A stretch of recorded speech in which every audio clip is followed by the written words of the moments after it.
Giro de Notícias.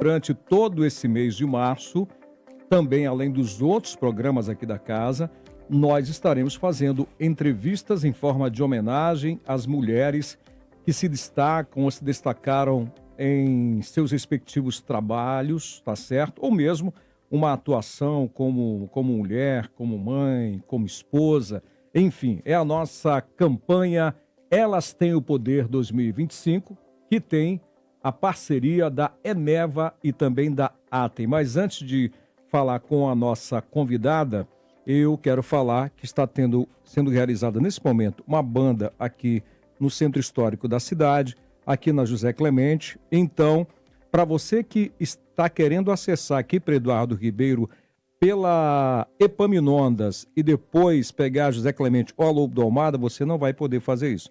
Você vai ter que fazer uma volta maior lá embaixo no Eduardo Ribeiro para chegar até aqui ao Centro Histórico. Está acontecendo uma banda, se eu não me engano, é a banda do Caldeira. É a do Caldeira, nós avisamos um pouquinho antes do intervalo, justamente para o motorista ter esse cuidado, Geraldo. E eu estava lá em cima, eu fui olhar lá, muita gente já realmente... Já está cheio. Já está cheio já, então a gente só reforçando a informação para vocês. Doutora Catarina Estrela, presidente da Abracrim, Associação Brasileira dos Advogados Criminalistas. Seja bem-vinda, doutora. Muito obrigada, Geraldo Campelo. Agradeço aqui também a Tereza Pinheiro e o Alex Ferreira por essa oportunidade.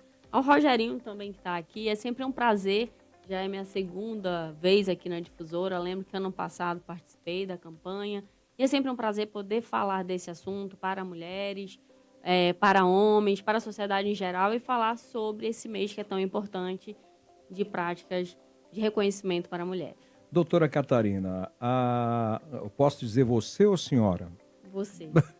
Você já era uma voz ativa na advocacia criminal antes daquele episódio do machismo que você sofreu e que nós estávamos aqui no Giro de Notícias quando aconteceu e nós falamos aqui, nós noticiamos. Mais de que forma esse ataque, nós perguntamos agora nessa primeira pergunta, impactou a sua trajetória e intensificou a sua luta pela valorização mais ainda das mulheres, doutora? Sim, quando eu passei por esse episódio, eu já tinha 14 anos de advocacia. Então, eu não era uma iniciante, mas me surpreendi com aquele tipo de conduta. A gente não pode se acostumar, né? Mas eu quero dizer que me impactou numa esfera jurídica, uma necessidade de combater isso institucionalmente. Esse caso, ele me chamou justamente para o que acontece na violência institucional. Ali eu sofri uma violência do Ministério Público ali presente, assim como a omissão do juiz. E a minha luta foi estabelecer esse reconhecimento. E, graças a Deus, essa luta tem continuado. Recentemente, no dia 11 de fevereiro de 2025, foi julgada essa matéria no CNJ, né, no Conselho Nacional de Justiça, e reconhecida a violência institucional. E um outro ponto, a misoginia ainda é muito pouco abordada na nossa legislação. Mas, ano passado, a Lei 14.994, de 2024, aquela que alterou a lei do feminicídio, inclusive, ela incluiu esse tipo penal lá na injúria, que se trata justamente de punir com maior gravidade ofensas dirigidas à condição de mulher, né?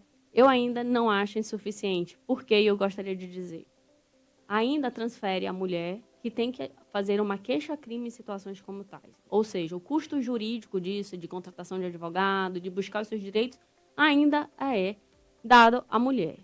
Mas veja, isso é do interesse de toda a sociedade. A meu ver, deveria ser uma ação penal pública incondicionada. Então fica assim meu recado para o legislador para dar maior acesso ao Poder Judiciário. Doutora, eu fico imaginando outras mulheres que, por exemplo, não estão no seu patamar, né? A senhora que já enfrenta ali com os seus pares uma situação dessa, agora a gente fica imaginando, doutora, mulheres que, por exemplo, não têm esse acesso tão rápido, né, para fazer uma denúncia nessa, o que elas sofreram ou sofrem ainda em suas vidas, né? A gente precisa dizer que, para se defender desse tipo de ofensa, nós precisamos buscar os nossos direitos. E, obviamente, eu, como advogada, sei que buscar direitos tem um custo. Para mim, que sou advogada e sou da área, essa situação ela gerou 3 esferas. Ela gerou uma esfera administrativa, junto ao CNJ e CNMP, e as corregedorias locais. Ela gerou uma esfera também administrativa junto à OAB, que foi um direito de buscar o desagravo enquanto profissional atacada, mas também uma ação penal.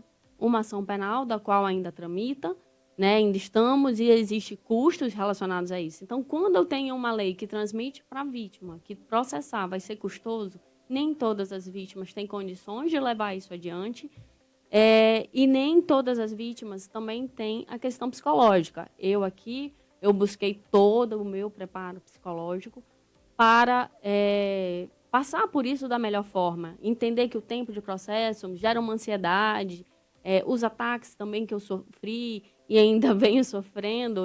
Assim, quem assistiu o julgamento no CNJ, assistiu a sustentação oral e viu que o advogado foi extremamente desrespeitoso comigo. No entanto, isso, a partir do momento que a gente inicia processos, tem acontecido. Mulheres, quando processam homens, principalmente em casos de misoginia, passam a ser atacadas, né? Isso é o lawfare de gênero. Isso é um fenômeno que tem acontecido e tem sido combatido, mas a gente ainda não está blindada que isso não aconteça. Longe disso ainda, né, doutora? Exatamente. E, infelizmente, muitas mulheres enfrentam situações de desrespeito no ambiente profissional, doutora. Eu, inclusive, posso dizer isso, já sou jornalista há 20 anos, já trabalhei aí em vários órgãos. Acho difícil a gente encontrar uma mulher que nunca tenha tido um episódio onde ela se sentiu desrespeitada. Eu acho que isso é indiscutível, né, doutora? E aí, de que forma como é que você diria que é para aquelas que ainda têm medo de denunciar, né, ou reagir a esses ataques? Porque o que a gente percebe também, não sei se a senhora vai concordar comigo, é que às vezes no momento que você é atacada, você fica tão impactada que você fica paralisada, você nem sabe processar aquilo ali para conseguir ter uma resposta à altura, mesmo estando com a razão. E eu imagino que deve ser um grande desafio para a maioria das pessoas que sofrem esse tipo de ofensa, né?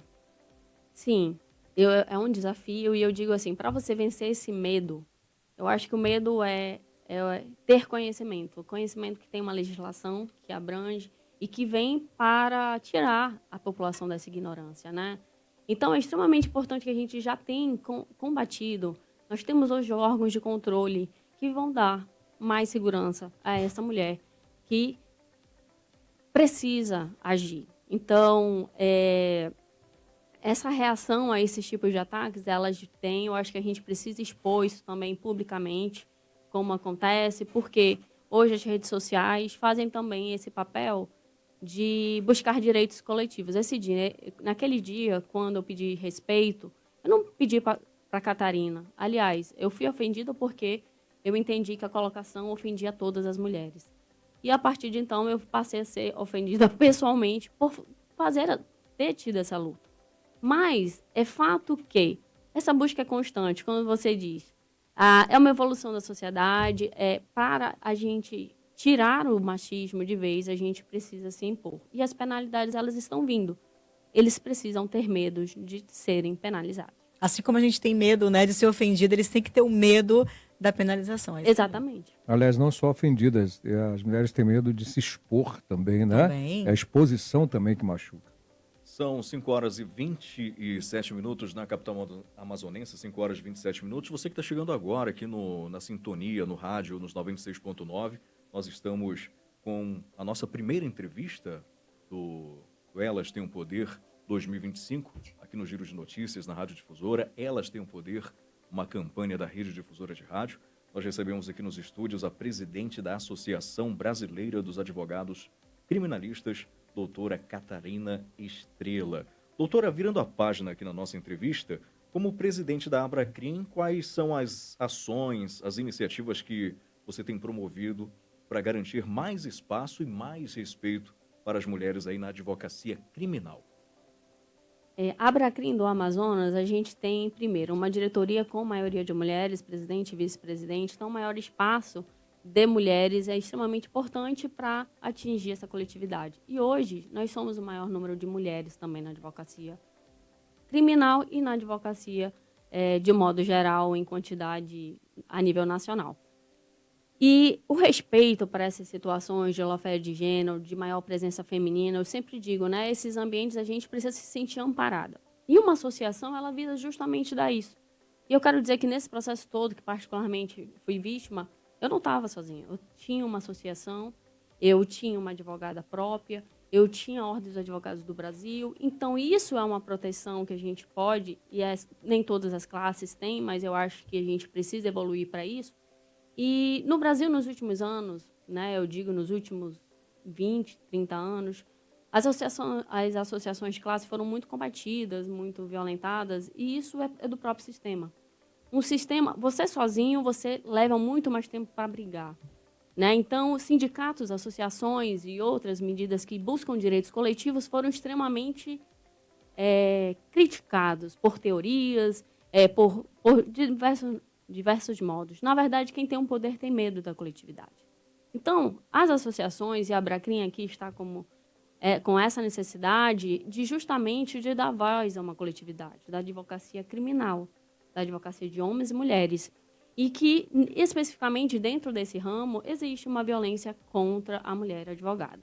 Então, essa associação, ela visa dar uma proteção. Mais fácil você brigar em conjunto do que sozinha.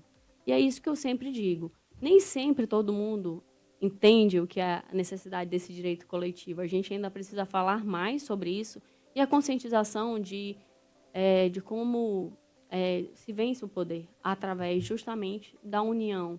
Né? Essa união, ela faz a força. Então, aqui, é nesse aspecto que a Abracrim tem crescido, tem feito inúmeros eventos. Nós teremos agora no mês de março, no dia 21, em Fortaleza, o ENAC, o 5º ENAC, e ele é somente de direito das mulheres, é o Encontro Nacional das Advogadas Criminalistas. Então, teremos assim, presença da ministra Carmen Lúcia, presença da ministra Daniela Teixeira, mulheres muito importantes dentro da carreira, assim como a maior parte é composta por advogadas, mulheres que fazem parte da Abracrim, que estarão ali tratando sobre esses temas. E o lawfare de gênero é um dos pontos que é primordial ser tratado, ser ensinado muitas vezes para a advocacia. Tudo isso que eu estou falando aqui, quando eu era jovem advogada, eu pouco sabia. Aprendi pelos anos de profissão. Doutora Catarina Estrela, a gente quer agradecer a sua presença aqui no Giro de Notícias, abrindo o nosso mês de entrevistas com as mulheres na nossa campanha Elas Têm o Poder. Qual é a mensagem que a senhora deixaria para os nossos ouvintes e as ouvintes também sobre a importância de apoiar e valorizar as mulheres em todas as áreas da sociedade? E a senhora aproveita também nas suas considerações finais para falar algo que nós aqui da bancada não tenhamos perguntado para a senhora. Então, sobre essa necessidade de apoiar e valorizar as mulheres, principalmente nas suas redes de apoio, né? Nenhuma mulher consegue ser uma boa profissional se ela não tiver uma rede de apoio, né? Eu quero dizer que hoje eu ainda nem almocei, por exemplo. Hoje é uma segunda-feira de carnaval, eu atendi cliente, eu fiz parlatório, precisei ir ao presídio, e ao final do dia eu estou aqui em entrevista. E eu tenho dois filhos, e eu só estou aqui porque eu tenho uma rede de apoio. Então, é extremamente importante falar que as mulheres precisam de rede de apoios, de parceiros que entendam casamentos igualitários. Nem todas precisam ser casadas, mas aquelas que quiserem casamentos compartilhados, de responsabilidade. E é extremamente importante na nossa sociedade atual o desempenho funcional dessas funções. As mulheres, nós já estamos, em maior parte, em salas de aulas, nós estamos, em maior parte, muitas vezes, no âmbito profissional, e para nós permanecermos, nós precisamos de rede de apoio. Então, esse é um ponto que eu sempre digo, nós não somos sozinhos, nós somos... eu sempre digo assim, quando eu avalio o meu tempo, eu avalio é um tempo que eu poderia estar dedicando ao meu filho, mas se eu não estou dedicando, eu estou trabalhando por uma... E eu converso com os meus filhos sobre isso, eu falo, nós somos uma equipe. Você precisa estudar, eu preciso trabalhar, seu pai também tem a atividade dele, aqui na nossa casa a gente tem pessoas que nos ajudam, mas é extremamente cada um desempenhar o seu papel de responsabilidade. E a mulher consegue isso quando ela ela não sente culpa de mãe quando ela trabalha, não. Mas esse é meu papel na sociedade. Meu papel na sociedade não é só ser mãe. E quando a gente faz isso, gente, de ir para fora de casa e dar um exemplo, eu não ensino só os meus filhos, eu mostro que é possível. E hoje a advocacia é uma prova disso.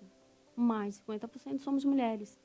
No entanto, na advocacia criminal especificamente, às vezes no tribunal do júri, e eu convido, vocês podem ir ver. Ainda temos que abrir um pouco de mais espaço para as mulheres. Às vezes fazer um maior número de interrupções, por exemplo, na hora do almoço, porque você precisa buscar um filho na escola, você precisa ter algum tipo de compromisso. E às vezes você precisa parar para amamentar. Eu quero dizer que enquanto comecei a advogar e tive meus 2 filhos, precisei interromper a audiência, juízes foram sensíveis a isso, porque eu precisava amamentar, né? E tem pessoas que às vezes falam assim, eu já vi isso, né? Ano passado teve um caso público de um desembargador que criticou uma advogada por já estar no final de sua gravidez e precisar ter o direito de prioridade para sustentação oral. E ele criticou, dissesse, passasse por colega, mas não é esse o objetivo. O objetivo é que a gente trabalhe até o momento que o médico diga que você pode. O objetivo é que a nossa licença seja respeitada e o objetivo também é que enquanto eu já estiver apta a trabalhar, mas, por exemplo, quem diz o tempo de uma lactante é a mãe e o bebê, não é? E esse tempo é extremamente importante para a gente formar uma sociedade mais estruturada, com menos problemas estruturais. A mulher hoje, trabalhando e sendo acolhida desse modo, a gente permite que essa sociedade acolha, tratar bem essa mulher e dar oportunidade no ambiente de trabalho de igual modo, com cuidado. Todo mundo nasce de uma mulher, ninguém tem nessa dúvida. E a gente precisa ter esse respeito de que essa mãe, né, precisa de todo um apoio da sociedade. Então, eu acho até que eu me alonguei um pouco, Não, fiz o discurso ótimo, nada ótimo, jurídico, ótimo. Mas é importante dizer que todas nós passamos por isso e que esse apoio ele é fundamental. E eu diria que nós teríamos menos problemas jurídicos se a nossa sociedade cada vez mais investir incentivos à mulher nessa estrutura. Nós teremos cada vez menos problemas de desestrutura familiar. E esses problemas, muitas vezes, é o que causa a atuação do direito penal, a atuação do direito civil e tantos outros problemas que a gente pode, num futuro próximo, talvez exterminar ou, se não, diminuir. Não se alongou, não. Foi bom, sabe por quê, doutora? Porque tem muita mulher que está nos ouvindo aqui que precisa dessa mensagem. Como a gente disse, a informação é a base de tudo. A gente pode sentir, mas nem todo mundo entende essa mensagem. Então, é muito importante uma pessoa como você estar aqui para falar uma mensagem tão bonita. Parabéns pelo seu trabalho, pela sua luta, por uma ofensa ter causado ainda mais um dinamismo maior nisso tudo, né? Nessa luta. Que isso continue. A gente noticiou na época isso, eu como mulher, como uma revolta muito grande, né? E vamos continuar noticiando para que o mundo seja mais igualitário para todos, cada um com suas peculiaridades. Muito obrigada, conversamos aqui com a doutora Catarina Estrela, ela que é presidente da Abraclin, a Associação Brasileira dos Advogados Criminalistas. Muito obrigada.